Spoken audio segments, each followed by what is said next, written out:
Baik, nama saya Ignatius Bereza, NIM 1910416854, kelas A1 pagi, jurusan manajemen, mata kuliah analisis lingkungan bisnis, dosen pengampu Pak Adi Mursalin SE MM. Soal ujian bagian A, aktivitas mahasiswa di Google Classroom.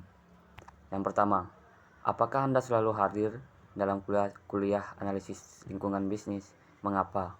Yang kedua, berapa kali Anda hadir dalam kuliah analisis lingkungan bisnis secara daring? Yang ketiga, apa-apa yang saudara lakukan selama saudara belajar analisis lingkungan bisnis secara daring? Manfaat apa saja yang peroleh mempelajari analisis lingkungan bisnis secara daring? Yang keempat, apa tugas terstruktur yang diberikan oleh dosen saudara selama kuliah daring? Jelaskan tugas terstruktur Anda. 5. Jelaskan buku yang digunakan dalam kuliah analisis lingkungan bisnis. Siapa penulis buku analisis lingkungan bisnis tersebut? Pada tahun berapa buku tersebut ditulis? Berapa halaman buku analisis lingkungan tersebut? Berapa jumlah bab yang terdapat dalam buku ALB tersebut? Coba jelaskan secara singkat isi dari bab-bab yang terdapat dalam buku analisis lingkungan bisnis tersebut.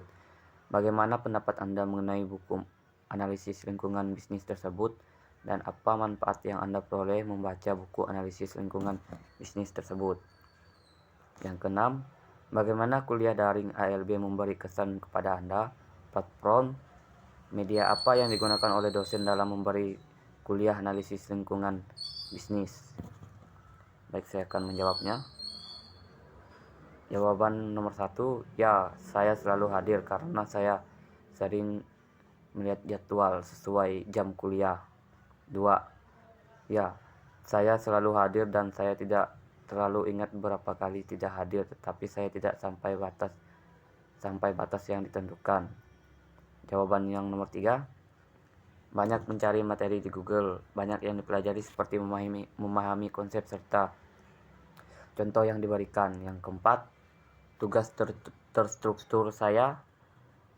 Yang pertama yaitu bab 1 analisis lingkungan bisnis, bab 2 lingkungan pasar dan bukan pasar, bab 3 strategi terintegrasi, bab 4 politik privat dan tekanan sosial, yang kelima manajemen krisis, bab 7 strategi non pasar untuk arena pemerintah.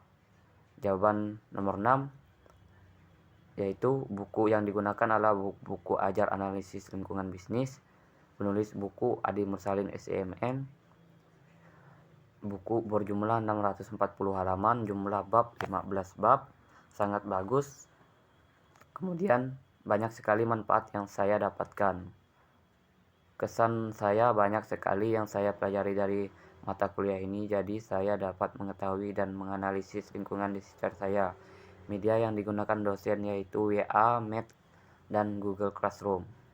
Soal bagian B, berkaitan dengan teori-teori analisis lingkungan bisnis, mahasiswa wajib menjawab dengan terinci dan tidak asal jawab. Jelaskan pengertian manajemen krisis dan sifat dan penyebab terjadinya krisis. Soal nomor 2, sebutkan dan jelaskan komponen dari program manajemen krisis. Soal nomor 3, bab 7 dalam buku analisis lingkungan bisnis adalah berkenaan dengan mengetahui lingkungan bisnis. Penggunaan strategi berbasis non-pasar di perusahaan. Jelaskan bagaimana pengguna strategi berbasis non-pasar di perusahaan. Sebutkan contoh perusahaan yang menggunakan strategi berbasis non-pasar dalam melakukan bisnisnya. Soal nomor 4, jelaskan apa yang dimaksud dengan strategi non-pasar umum dan sebutkan dan jelaskan 3 strategi non-pasar generik atau umum tersebut. Soal nomor 5, pilih salah satu bab dari 15 yang ada di buku analisis lingkungan bisnis dan jelaskan isi dari bab yang Anda pilih tersebut dan berikan contoh dalam penjelasan Anda. Soal nomor 6, bagaimana peran pemerintah dalam dunia bisnis? Apakah pemerintah ini termasuk dalam lingkungan pasar atau lingkungan bukan pasar? Jelaskan jawaban Anda. Jawaban bagian B, nomor 1, krisis adalah situasi di mana kerugian terhadap orang atau properti telah terjadi atau akan segera terjadi. Krisis biasanya tidak terduga, dapat meningkatkan dengan cepat, dan dapat merusak kinerja operasi perusahaan, reputasinya, dan kredibilitas manajemen. Krisis sering kali membutuhkan tindakan di bawah tekanan waktu, sehingga manajemen harus bertindak dengan rasa urgensi. Nomor 2, komponen yang pertama, komponen terpenting dari program manajemen krisis adalah penghindaran, dan komponen terpenting berikutnya adalah kesiapsiagaan. Pendekatan terbaik untuk manajemen krisis adalah untuk mengurangi kemungkinan terjadinya krisis dan prekursor. Penting untuk melakukannya adalah penilaian risiko internal dan eksposur perusahaan di lingkungan non-pasarnya. Yang kedua, kesiapan. Bagian penting dari kesiapan adalah pengorganisasian. Perusahaan yang rentan terhadap krisis membutuhkan tim manajemen krisis yang dapat dimobilisasi dengan cepat dan secara substantif, dapat mengatasi akar penyebab krisis. Yang ketiga, analisis akar penyebab. Langkah pertama dalam mengembangkan tanggapan yang efektif adalah menganalisis krisis. Ini jelas bagi banyak perusahaan. Yang keempat, tanggapan. Respon mencakup tindakan untuk menyelesaikan krisis, menangani akar penyebabnya, dan berkomunikasi dengan pemangku kepentingan publik dan pemerintah. Nomor 5, komunikasi efektif dan tidak efektif. Komunikasi dan perbaikan adalah dua komponen utama dari respon krisis. Karena krisis sering berkembang dengan cepat, informasi sering kali tidak lengkap dan spekulasi serta rumor bisa terbang. Sekalipun informasi sudah lengkap atau krisis terbukti dengan sendirinya, penting untuk berkomunikasi secara efektif dengan mereka yang terkena dampak serta publik secara lebih luas. Jawaban nomor 3, perusahaan dan kepentingan lain menggunakan strategi non-pasar untuk berpartisipasi secara efektif dan bertanggung jawab dalam isu-isu non-pasar yang ditangani oleh lembaga legislatif. Amandemen pertama konstitusi memberikan kepada orang-orang, termasuk perusahaan, hak untuk bisnis dan kepentingan lain. Dengan demikian, memiliki hak untuk berpartisipasi dalam proses pemerintahan, dan partisipasi tersebut membutuhkan strategi yang efektif. Bab ini membahas proses strategi, menyajikan strategi non-pasar generik, dan memberikan contoh-contoh Toshiba dan sanksi perdagangan. Departemen Pertahanan AS mengamati bahwa kapal selam unit Soviet beroperasi lebih tenang daripada sebelumnya, membuat pelacakan lebih sulit. Investigasi Pentagon mengungkapkan bahwa teknologi baling-baling Soviet telah meningkat secara substansial, kemungkinan karena penjualan peralatan penggilingan yang sangat canggih ke unit Soviet oleh perusahaan mesin Toshiba Jepang. Setiap penjualan semacam itu akan melanggar peraturan Komite Koordinasi Pengendalian Ekspor Multilateral (COCOM), sebuah perjanjian internasional yang melarang ekspor ke negara-negara komunis. Teknologi yang dapat meningkatkan kemampuan militer. Ketika sebuah surat kabar melaporkan penyelidikan Pentagon pada Maret 1987, Kementerian Industri dan Perdagangan Internasional Jepang atau MITI mengabaikan laporan itu. Tekanan Amerika Serikat bagaimanapun akhirnya membuat MITI untuk menyelidiki. MITI menemukan bahwa perusahaan mesin Toshiba telah 2 kali menjual mesin milling ke unit Soviet yang melanggar peraturan COCOM dan hukum Jepang. Mesin ini dapat memungkinkan Soviet meningkatkan teknologi baling-baling mereka. Perusahaan mesin Toshiba dimiliki 50,1% oleh Toshiba Corporation. Selanjutnya disebut sebagai Toshiba yang dilaporkan tidak mengetahui adanya penjualan ilegal. Investasi MITI juga mengungkapkan bahwa Toshiba Machine telah memasukkan dokumen ekspor agar memenuhi syarat untuk mendapatkan izin ekspor, dan bahwa perusahaan perdagangan Wako Koki telah secara ilegal mengatur perangkat lunak komputer untuk mesin milling yang akan dipasok oleh konser Papen Pabrik, kontraktor pertahanan milik pemerintah Norwegia. Keributan di Amerika Serikat segera terjadi. Beberapa pemboikotan konsumen terhadap Toshiba dilaporkan, dan anggota Kongres menghancurkan produk Toshiba di halaman Capitol. Penjualan komputer laptop Toshiba senilai 1 miliar ke Departemen pertahanan Amerika Serikat mendapat kecaman. Beberapa perusahaan Amerika Serikat membatalkan perjanjian pembelian dengan Toshiba dan yang lainnya merasa gugup saat menanganinya.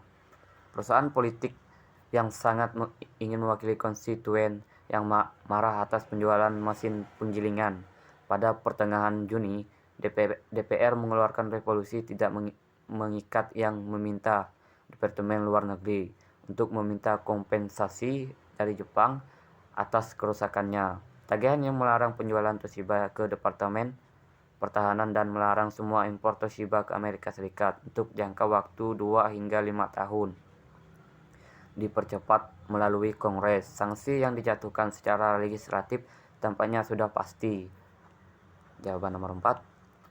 Strategi non-pasar adalah beberapa faktor yang mempengaruhi keseluruhan kegiatan perusahaan dalam perekonomian. Generik strategis berisi 3 strategi yang berbeda, yaitu leadership, meningkatkan laba dengan cara menurunkan biaya sementara harga kita tetap bersaing dengan pasar. Meningkatkan market share dengan cara menggunakan harga yang lebih murah tetapi tetap menghasilkan laba untuk kita. Pengurangan biaya melalui economies of scale, modify supply chain, lean manufacturing. Hal yang perlu diinginkan dalam strategi ini adalah bagaimana bisnis kita menjadi low cost product among the competitor, memiliki harga produk yang paling murah dibanding pesaing. Akan tetapi, hal ini juga mengakibatkan bisnis kita terancam jika ada kompetitor yang memiliki cara yang lebih efisien dan efektif dari kita. Yang kedua, differentiation, riset dan inovasi haruslah menjadi fokus utama, mampu membuat produk jasa berkualitas tinggi, memperhatikan fitur dari produk atau jasa, layanan pelanggan, pelayanan maksimal, sales dan marketing supaya target pasar menyadari manfaat dari produk yang kita tawarkan. Memperhatikan reputasi dari brand kita dan produk dari brand itu sendiri. Dalam strategi ini kita harus terus-menerus mengembangkan produk kita untuk mendapatkan terus bersaing, atau kita akan kalah bersaing dengan pesaing yang mampu membuat referensi produk yang lebih baik dari kita. Yang ketiga, fokus pada niche market, pasar yang sangat khusus, memberikan servis pada barang atau jasa yang unik sesuai dengan kebutuhan khusus dari customer. Dalam strategi ini, yang paling penting adalah membangun brand loyalty pada customer dan tetaplah fokus pada niche market, karena jika kita memiliki produk yang terlalu umum, maka kemungkinan kita akan kalah bersaing dengan produk yang mengedepankan cost leadership, harga murah, atau differentiation atau unik. 5. Melakukan lobby.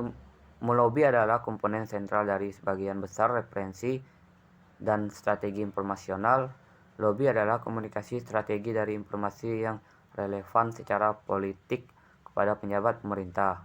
Informasi tersebut dapat diberikan kepada presiden, gubernur, pejabat, cabang eksekutif, anggota kongres, atau badan legislatif negara bagian, staf mereka, dan staf komite. Contoh, percakapan lobby bisnis antara pelaku bisnis dengan perusahaan kelapa sawit dengan tokoh masyarakat atau LSM yang sudah dikenal dalam hal upaya pembebasan lahan dengan masyarakat. Dalam hal ini, perusahaan melobi tokoh masyarakat untuk dapat memberikan persetujuan hak guna tanah kepada mereka, karena tokoh masyarakat memegang peranan penting dalam setiap keputusan di suatu desa. Misalnya, contoh lain adalah lobi pihak umum yang perusahaan kepada kalangan jurnalis, wartawan, reporter, dan redaktur yang berpengaruh dan memiliki kekuatan untuk membentuk opini dalam menghasilkan pemberitaan yang positif terhadap perusahaan, sehingga bisa meningkatkan brand dan menjadi promosi yang efektif untuk target konsumen. Yang keenam, perusahaan pemerintah dalam bisnis internasional menurut Porter, yaitu spesialisasi faktor. Yang kedua, menetapkan regulasi. Yang ketiga, memperkuatkan standarisasi kualitas produk, keamanan, dan lingkungan. Yang keempat, mendukung kepentingan yang memungkinkan adanya investasi yang berkelanjutan. Yang kelima, mendukung iklim usaha yang kompetitif. Pemerintah termasuk dalam lingkungan, bukan pasar, karena dia yang mengatur atau berada di atas pasaran. Soal bagian C, berkenaan dengan video-video yang berkenaan dengan analisis lingkungan bisnis. Setelah mahasiswa menonton video analisis ini, mahasiswa diminta untuk menjelaskan judul video yang ditonton dan makna judul video tersebut menurut versi mahasiswa, teori-teori yang dijelaskan oleh pembicara dalam video tersebut, dan manfaat wawasan yang diperoleh setelah menonton video-video analisis lingkungan bisnis yang mahasiswa tonton. Jawabannya, video bagian A, judulnya lingkungan pemasaran. Terus, makna dalam video supaya dapat mempelajari lingkungan pasar. Yang selanjutnya, teori yang dijelaskan dalam video tersebut yaitu termasuk dalam efek lingkungan pasar, efek lingkungan bukan pasar, faktor pemercepat pertumbuhan ekonomi, unsur lain yang berpengaruh dalam kegiatan usaha. Wawasan yang saya dapat dari video tersebut yaitu tata cara usaha dan supaya saya bisa menerapkannya ke depannya dengan lebih baik.